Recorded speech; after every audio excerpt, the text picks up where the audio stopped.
Perkenalkan, kita dari kelompok 2. Perkenalkan, nama saya Ahmad Jaki. Perkenalkan, nama saya Tio Miko Adrino Pratama. Perkenalkan, nama saya Sinta Novita Putri. Perkenalkan, nama saya Kamila Cayani Arifina. Perkenalkan, kami dari kelompok 8. Nama saya Tania Afselina. Nama saya Safa Anggraini. Nama saya Radela Putra Antoni. Nama saya Sri Amelia.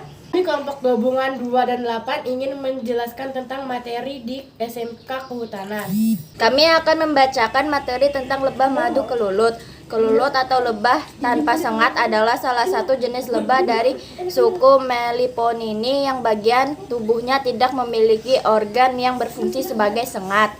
Tubuh kelulut memiliki panjang sekitar 3-4 meter. Bagian tubuh yang seharusnya menjadi sangat pada kelulut mengalami reduksi sehingga tidak dapat difungsikan kelulut. Memiliki kemampuan untuk menghasilkan madu dengan jumlah yang lebih sedikit dibandingkan dengan lebah hutan. Kemampuan lain yang dimiliki oleh kelulut ialah mampu menghasilkan proposil dan roti lebah. Habitat kelulut ditemukan di seluruh wilayah di dunia. Kelulut merupakan salah satu jenis serangga yang hidup berkelompok dengan membentuk koloni. Satu koloni kelulut dapat berjumlah antara 300 sampai 80 ribu lebah. Koloni kelulut banyak ditemukan di daerah tropika dan subtropis, khususnya di kawasan Amerika Selatan, Australia, dan Asia Tenggara. Kelulut hidup dengan membentuk kelompok dalam satu koloni yang jumlahnya sekitar antara 300 sampai 80 ribu ekor lebah. Sekitar 500 spesies kelulut dikenal hingga tahun 2014 dengan 5 genus yang meliputi Melipona, Trigona, Meliponula, Decilurina, dan Lestrimelita. Penyebaran kelulut berpusat di wilayah Asia Selatan, membentang dari India hingga ke Sri Lanka. Di kawasan Asia Tenggara, kelulut menyebar dari Taiwan hingga ke Indonesia. Penyebarannya juga ditemukan di Australia hingga ke Kepulauan Solomon. Selain itu, koloni kelulut juga ditemukan di Amerika Latin mulai dari Meksiko hingga ke Argentina. Salah satu koloni kelulut terdiri dari golongan reproduksi dan golongan bukan reproduksi. Golongan reproduksi terdiri dari seekor lebah ratu dan ratusan lebah jantan yang berperan sebagai pasangan reproduksi. Sementara itu, golongan bukan reproduksi terdiri atas ribuan sampai 100 lebah pekerja. Koloni kelulut tercatat sebanyak 600 jenis di seluruh dunia dengan penyebaran utama yaitu di wilayah neotropikal, subtropikal, dan Indo atau Malay atau Australasian. Kelulut mampu menghasilkan 3 jenis produk yaitu madu, propolis, dan roti lebah. Madu merupakan cairan manis keasaman yang diperoleh kelulut dari nektar bunga atau pucuk daun. Madu menjadi makanan utama bagi kelulut dan manusia, memanfaatkannya sebagai campuran minuman dan obat. Propolis adalah lem yang dibuat oleh kelulut dari getah tumbuhan dan digunakan sebagai pelindung sarang dan mencegah pemangsa memasuki sarang lebah. Kandungan nutrisi di dalam propolis bermanfaat bagi kesehatan manusia. Sedangkan roti lebah adalah butiran nektar jantan yang berbentuk seperti tepung. Roti lebah dijadikan sebagai makanan tambahan bagi kelulut. Kandungan kimianya meliputi asam fitokodikoidal yang mencegah masuknya bakteri dan perkecambahan di dalam sarang lebah madu. Sunting, kelulut menghasilkan madu dengan warna, rasa, dan kelengkatan yang berbeda dengan madu yang dihasilkan oleh lebah hutan.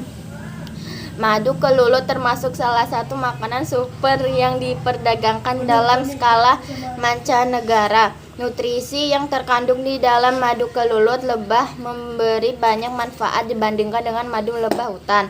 Madu kelulut mengandung asam fenoklik yang meliputi asam pekumarat, asam protokaticoik, dan asam finilik. Asam fenolik ini mampu menurunkan risiko manusia terkena penyakit kanker dan radang. Khasiat madu kelulut akan berkurang ketika mengalami fermentasi akibat adanya ragi dan mikroorganisme yang ditimbul selama tingkat kelembapan tinggi. Kami dari kelompok 8 ingin mempresentasikan bank sampah. Bank sampah Silva Lestari. Sampah adalah sisa kegiatan sehari-hari manusia atau proses alam yang berbentuk padat atau semi padat, berupa zat organik atau anorganik bersifat dapat terurai atau tidak dapat terurai, yang dianggap sudah tidak berguna lagi. Di Bank Sampah Silva Lestari terdapat 4 karyawan. Bank Sampah Silva Lestari didirikan pada tahun 2018. Bank sampah ini sebagai penyetor sampah yang sudah dipilih. Sampah ada 3 jenis, organik, non-organik, dan sampah jenis B3. Apa itu sampah organik? Sampah organik adalah sampah yang sudah tidak terpakai dan dibuang oleh pemilik atau pemakai sebelumnya. Sampah organik masih bisa dipakai jika kelola dengan prosedur dengan benar. Sampah organik dapat mengalami pelapukan, dekomposisi, dapat terurai menjadi bahan yang lebih kecil dan tidak berbau, sering disebut dengan kompos. Kompos merupakan hasil pelapukan bahan-bahan organik seperti dedaunan, jerami, alang-alang, sampah, rumput, dan bahan yang sejenis. Proses pelapukan sampah organik dapat dipercepat oleh bantuan manusia. Sebesar 95% sampah organik dapat dihasilkan dari pasar, khusus seperti pasar sayur mayur, pasar buah, atau pasar ikan. Selain dari pasar khusus, 75% sampah organik berasal dari daerah pemukiman masyarakat.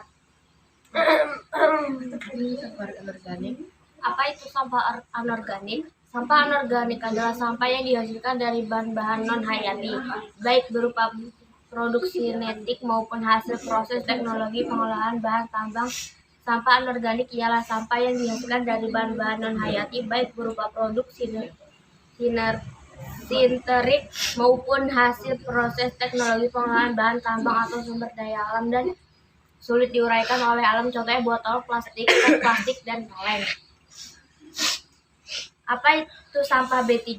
Di antara berbagai jenis limbah ini yang bersifat beracun atau berbahaya dan dikenal sebagai limbah bahan berbahaya dan beracun limbah B3, suatu limbah digolongkan sebagai limbah B3 bila mengandung bahan berbahaya atau beracun yang sifat dan konsentrasinya baik langsung maupun tidak langsung dapat merusak atau mencemarkan lingkungan hidup atau membahayakan kesehatan manusia. Yang termasuk limbah B3 antara lain adalah bahan baku yang berbahaya dan beracun yang tidak digunakan lagi karena rusak, sisa kemasan, tumpahan, sisa proses, dan oli bekas kapal yang memerlukan penanganan dan pengolahan khusus. Bahan-bahan ini termasuk limbah B3 bisa memiliki salah satu atau lebih karakteristik berikut: mudah meledak, mudah terbakar, bersifat reaktif, beracun, menyebabkan infeksi, bersifat korosif, dan lain-lain, yang bila diuji dengan toksikologi dapat diketahui termasuk limbah B3. Lebih baik membuang sampah. Pada pukul 18.16, Bank Silva Lestari mempunyai pengubahan pola penanganan sampah, yaitu pencegahan pemilihan daur ulang TPA. Bank Sampah Silva Lestari juga menabung air lindi. Air lindi adalah sisa kompos barang-barang yang bisa disetor di Bank Sampah Silva Lestari adalah botol, ember, kaleng, dan limbah rumah tangga, dan lain-lain. Sekian dari kami kelompok 2 dan kelompok 8. Wassalam.